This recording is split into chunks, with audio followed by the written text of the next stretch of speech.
A gente volta a falar de economia agora às 9 horas e 46 minutos com o Malangani.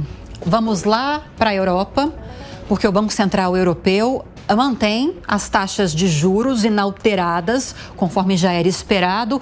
Agora, o impacto dessa decisão do Banco Central Europeu não é tão grande quando há uma decisão como essa do Fed, do Banco Central lá dos Estados Unidos, né, Gani? É verdade, né? Porque o dólar é a referência mundial, então acaba afetando mais o mundo inteiro, mas a União Europeia também é um centro econômico muito importante. Inclusive, o Fed fica de olho também na política monetária, na política de juros que está acontecendo na União Europeia. E aí, algo que é bastante curioso é que o mesmo discurso do Banco Central norte-americano, do Banco Central aqui no Brasil e do Banco Central da União Europeia é exatamente o mesmo. Olha, uma resistência no corte na taxa de juros por conta do risco inflacionário. Então, nas três zonas econômicas, Brasil, Estados Unidos e União Europeia, a inflação perde força, desacelera. Então por que não estão cortando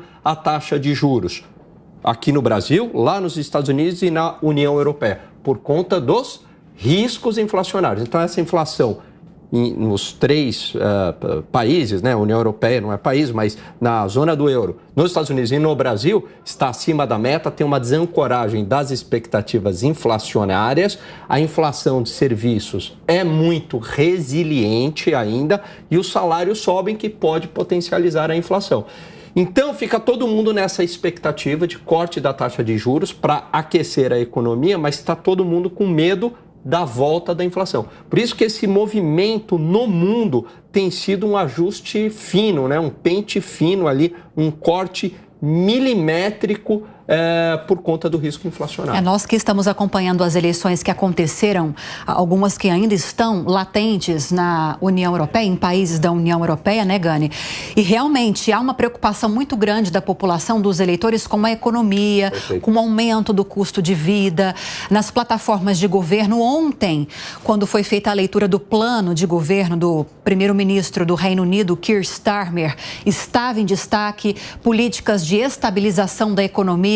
Então, o que eu quero dizer é o seguinte: essa preocupação com a inflação não está só nos dados, nos números, a população está sentindo isso, né? Exatamente. E aí, muitas vezes é muito curioso, porque a inflação aqui no Brasil gira em torno de 4%, no acumulado 12 meses, mas as pessoas falam, poxa, mas eu vou no supermercado e eu sinto que está tudo mais caro.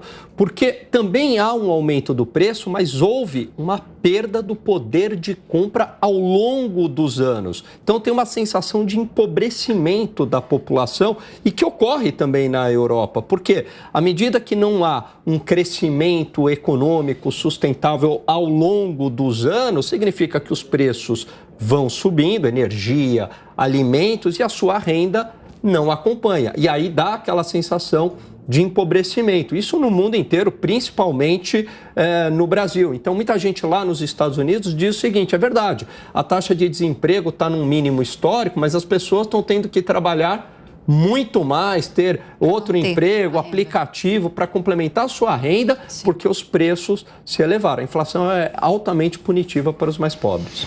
Obrigada, Gani. Até.